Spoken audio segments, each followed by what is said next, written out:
पादप कोशिका का सबसे बाहरी आवरण कहलाता है।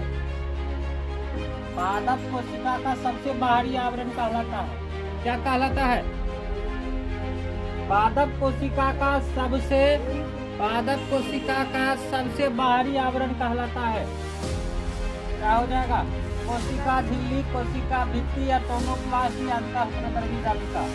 पादप है तो पेड़ पौधा है, ध्यान सुनना। पादप यानी प्लांट की बात कर रहे हैं हम। बताइए क्या होगा? कोशिका झिल्ली, कोशिका भित्ति। पादप में क्या होगा? कोशिका भित्ति हो जाएगा। क्या हो जाएगा? कोशिका भित्ति। पादप कोशिका का सबसे बाहरी आवरण क्या कहलाता है? कोशिका भित्ति। क्या कहलाता है? कोशिका भित्ति। कोशिका झिल्ली किसका होगा? जंतु कोशिका का। किसका हो जाएगा? जंतु कोशिका का। कौन सी? जंतु कोशिका का सबसे, कौन सी? सबसे बाहरी आवरण। क्या हो जाएगा? बाहरी आवरण। क्या हो जाएगा? बाहरी आवरण। हो गया इसका जवाब। पादप कोशिका सबसे बाहरी आवरण कहलाता है। कोशिका झिल्ली तो जान लिया, जंतु कोशिका का सबसे बाहरी आवरण है। कोशिका भित्ति किसका है? कोशिका भित्ति है पादप कोशिका का, जो इसका आंसर है होगा जाएगा। ठीक है, ठीक है, चलिए आगे बढ़ते हैं। देखिए आंसर,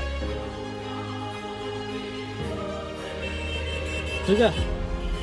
कोशिका को निश्चित रूप प्रदान करता है, इसका सही आंसर हो जाएगा कोशिका भित्ति। ठीक है, इसका सही आंसर हो जाएगा कोशिका भित्ति हो जाएगा।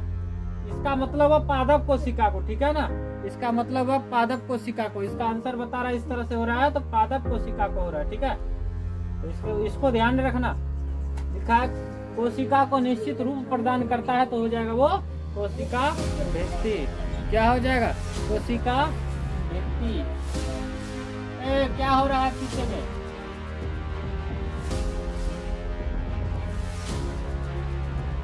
देख लो, तब हम टेस्ट से बाहर कर देंगे। हाँ, नहीं होगा, टेस्ट से बाहर भेज देंगे, घर भेज देंगे हम। इसलिए शांति से बैठ के दो। ठीक है, तो हम भेज देंगे बात। ठीक है, जाएगा सब कुछ गड़बड़ हो जाएगा, इसलिए शांति से बैठे रहो। इसको कोई तकलीफ है तो बोलो हमको। समस्या है तो बताओ, क्या बात है? बोलो, आखिरी बात कुछ नहीं, बोल दो, कोई समस्या है? आंसर की है कोशिका को निश्चित रूप प्रदान करता है। कोशिका झिल्ली, कोशिका भित्ति, केंद्रिका, गोल्जिका। क्या हो जाएगा? कोशिका भित्ति। ठीक है, क्या हो जाएगा? कोशिका भित्ति।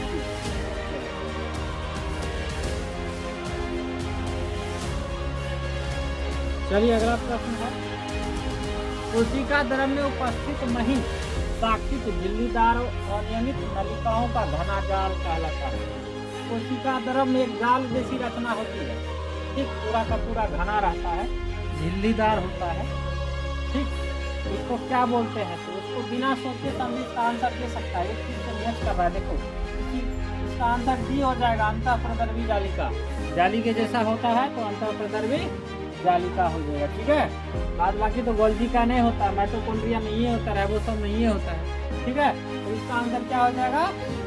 हो जाएगा। चलिए, हो गया ना? चलिए आगे बढ़िए।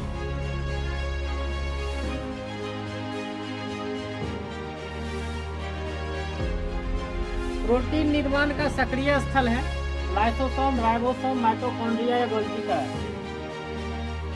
ठीक है, तो इसका क्या हो जाएगा आंसर? इसका आंसर हो जाएगा बी, राइबोसोम। जिन जिन बच्चों ने राइबोसोम करा है, सही नहीं करना, कोई गलत हो गया तो गलत हो गया। ठीक है, प्रोटीन निर्माण का सक्रिय स्थल क्या हो जाएगा? राइबोसोम। लाइसोसोम को क्या कहा जाता है? तो इसको आत्महत्या की थैली कहा जाता है। लाइसोसोम को आत्महत्या की थैली कहा जाता है। राइबोसोम इसका आंसर होगा। और माइटोकॉन्ड्रिया तो तुम जानबे करता है, क्या बोलते हैं? ऊर्जा घर बोलते हैं। और गोल्जी का है तो तुम लोग कई बार पढ़ ही चुका है, ट्रैफिक पुलिस जिसको कहा जाता है। ठीक है, ट्रैफिक का काम जो रोकने का, कुछ चीजों को रोकने का जो काम करता है। ठीक है, और मदर भी इसी को कहा जाता है, तो तुम जानबे करता है। चलिए, गोल्जी का देख लिया। हाँ, इसका आंसर हो जाएगा प्रोटीन निर्माण का सक्रिय स्थल क्या हो जाएगा? राइबोसोम। चलिए,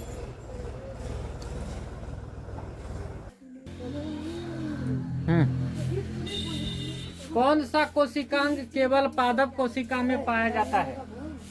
कोशिका भित्ति, कोशिका भित्ति तो है बाबू, पादप कोशिका का भाग, लवक भी है पादप कोशिका का भाग, और रिक्तिकाएं भी है पादप कोशिका का भाग। इसका मतलब इसका जो सही आंसर होगा वो सही आंसर क्या हो जाएगा?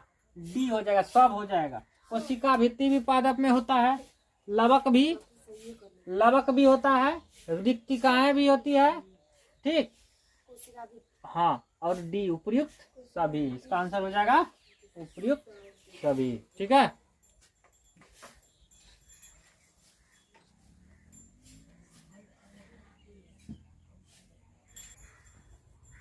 चलिए, कोशिकीय श्वसन का सक्रिय स्थल है गोल्जी का, माइटोकॉन्ड्रिया, राइबोसोम या लाइसोसोम। तो इसका सही आंसर जान गया तुम लोग, क्या होता है? माइटोकॉन्ड्रिया ही होता है, ठीक है। गोल्जी का तो देख ही लिया, माइटोकॉन्ड्रिया ही श्वसन ऊर्जा घर यही है, राइबोसोम तो प्रोटीन संश्लेषण का काम करता है, ठीक है। गोल्जी का तो जानवे करता है, ट्रॉफिक पुलिस का काम करता है, मदर कहा जाता है उसको।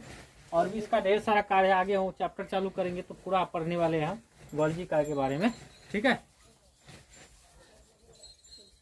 जड़ों की कोशिका में, तनु की कोशिका में, पत्तियों की कोशिका में, फूलों की अवर्णी लवक को अंग्रेजी में बोलते हैं ल्यूकोप्लास्ट। ल्यूकोप्लास्ट होता है कहाँ? जड़ों की कोशिका में, ठीक है। ल्यूकोप्लास्ट होता है जड़ों की कोशिका में। अब लवक 3 प्रकार का होता है, एक बार यहाँ ध्यान दे देना, रिपीट हो जाएगा। लवक, ठीक, लवक होता है, क्या बोलते हैं? एक बोलते हैं हरित लवक, बोलते हैं हरित लवक, ठीक है, 1 नंबर में।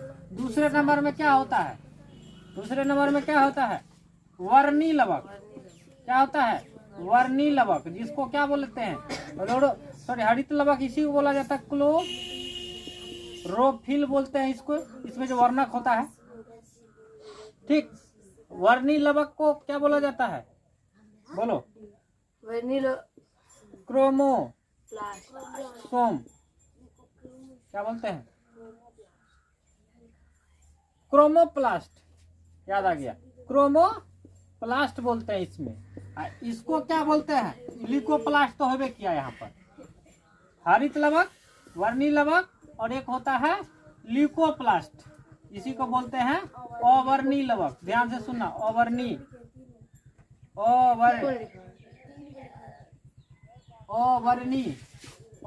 लवक, ठीक, इसी को बोला जाता है ल्यूकोप्लास्ट, ठीक है। ल्यूको होता है, ध्यान देना, तुम लोग समझ जाना, ल्यूकोप्लास्ट, ठीक है, ल्यूकोप्लास्ट। अब ये क्या करता है तो याद रखना, हरित लवक तो कहाँ पाया जाएगा? पत्ता में और तना में, ठीक। वर्णी लवक कहाँ पाया जाएगा? फल में, फूल में, ठीक। और अवर्णी लवक कहाँ पाया जाएगा? जड़ में, जो आपको यहाँ पूछा है, अवर्णी लवक पाए जाते हैं, तो आंसर हो जाएगा 1, जड़ की कोशिकाओं में, ठीक है ना। हो गया ना।